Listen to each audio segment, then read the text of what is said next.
Don't tell me words don't matter. I have a dream, just words.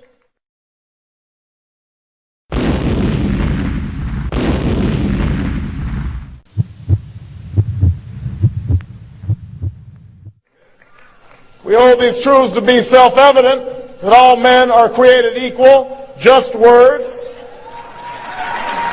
We have nothing to fear but fear itself, just words, just speeches. Barack Hussein Obama. Within the Democratic Party, that name represents a new hope for some and an ominous unknown for others.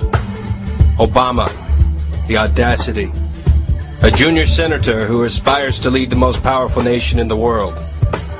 His name alone has created major divisions in the political landscape. Barack Hussein Obama will face in 2008. There you go. Why don't we just ask Obama, since he won by such a big amount. Then they get President B. Hussein Obama in there, and he has massive majorities in the House. So why do you keep saying B. Hussein Obama? Well, that's his name. But what's in a name? For many, his name does raise the question. When we are at war with Islamic terrorism, can Americans elect a man with not one, not two, but three Islamic names? It's shocking that he's probably going to be our next president, President Hussein. Barack's good looks and charisma have drawn the support of numerous young people and the bulk of the liberal entertainment establishment. Yes, we can. The opportunity. But how much do people know about the man National Journal voted the most liberal senator in Congress for 2007? Without researching, very little is known about Obama's background. But when an individual is running for the office of the president, every aspect of their life must be scrutinized to safeguard not only our nation, but the world as a whole. These are the footnotes of interest from the life of Barack Hussein Obama. Fact: Obama's father is a Muslim from Kenya, and his mother, a white American. Fact: Obama attended a Muslim school for 2 years in Jakarta, Indonesia. Fact: Obama has a vague voting record. Over 100 times you voted present instead of yes or no. Why would you over 100 times vote present? John, I mean, every one of us, you criticized Hillary, you criticized me for our votes. We've cast hundreds and hundreds of votes. What you're criticizing her for, by the way, you've done to us, which is you pick this vote and that vote out of the hundreds that we've cast. And all I'm saying is, what's fair is fair. Now, what if I had just not shown up? What if I had just not shown up to vote on things that really matter to this country? Fact: a large Cuban flag featuring a portrait of the communist mass murderer Che Guevara is displayed on the wall of Obama's Houston campaign office. Fact: Obama refuses to wear the American flag as a pin. I won't wear that pin on my chest. Instead, I'm going to try to tell the American people what I believe will make this country great. Fact: Obama has refused to place his hand over his heart during the national anthem.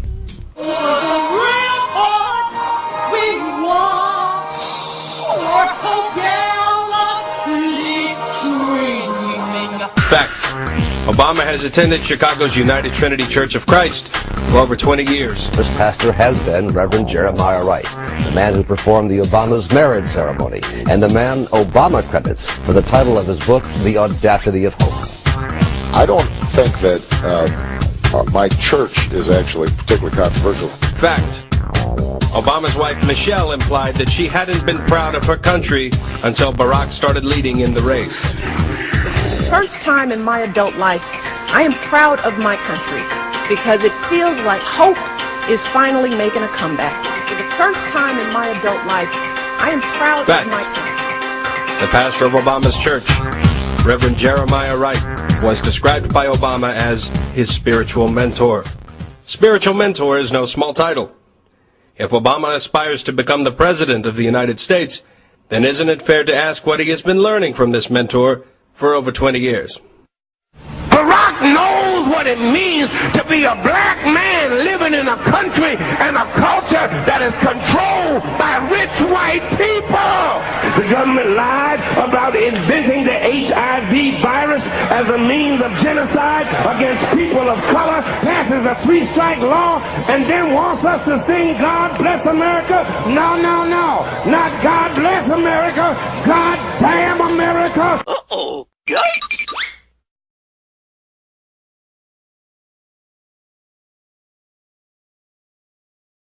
That's in the Bible for killing innocent people.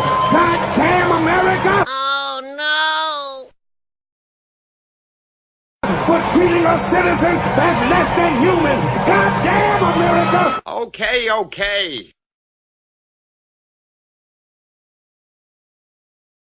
Senator Obama, I want to begin by asking you about Don Imus. You have condemned his remarks about the women's basketball team at Rutgers. Let me ask you pointedly, do you think he should be fired?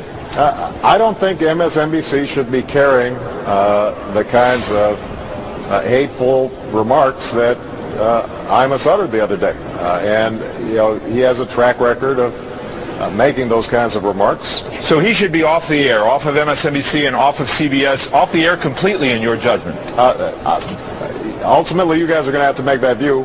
He would not be working for me. In recent news, Barack Obama has come under fire for his association with Reverend Jeremiah Wright. Do you repudiate the man? Do you repudiate the comments? Do you repudiate both? No, I would not repudiate the man. As I said, this is somebody who I have known for 17 years. Although Reverend Wright has been encouraged to avoid interviews, he did make a brief appearance on Fox's Hannity and Combs. He doesn't know anything more about theology than I know about brain surgery. So, here's my point. No, let me finish. No, here's my point to you. If you're not going to talk about theology in context, if you're not going to talk about liberation theology that came out of the 60s, systematized black liberation theology that started with Jim Cone in 1968, Reverend, and the writings of Cone and the writings of Dwight Hopkins and the writings of womanist theologians and Asian theologians and Hispanic theologians. Reverend, I gotta get this. Then you can't talk about the black values. Listen, do you know liberation theology, sir? Reverend, do you know liberation theology? I actually studied. I studied theology. I went to a seminary and I studied Latin. No, I can go. I said, do you know black liberation theology? I'm very aware of what you're calling black liberation. But let me get my question out. No, I didn't ask you what I'm calling. I said, do you know black theology? Reverend, I'm going to give you a chance to answer your question. How many of Cone's books have you read? Reverend, how many of Cone's books have you read? Most viewers took one thing away from this interview. Reverend Wright is rude. But beyond his remarkable lack of etiquette, Reverend was saying something that was easily overlooked. Let's look again. No, I said, do you know black liberation theology? I'm very aware of what you're calling black liberation, but let me get my question out. No, I didn't ask you what I'm calling. I said, do you know black theology? Reverend, I'm going to give you a chance to answer your question. How many of Cone's books have you read? Reverend? How many of Cone's books have you read? Wright insists that Mr. Hannity cannot even have a discussion with him without first understanding liberation theology and black liberation theology, according to the theologian Dr. James Cone.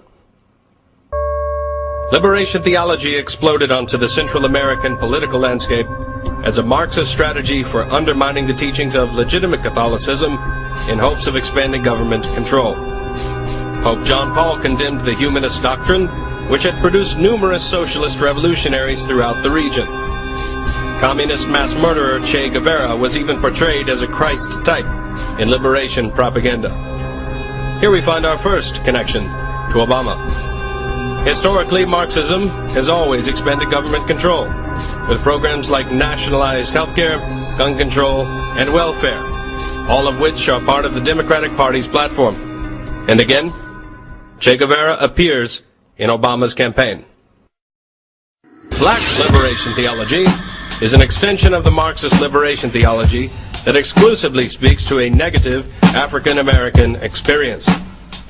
Dr. James Cone, Ph.D., defines black liberation theology in his book. The following is an excerpt. Black theology refuses to accept a God who is not identified totally with the goals of the black community.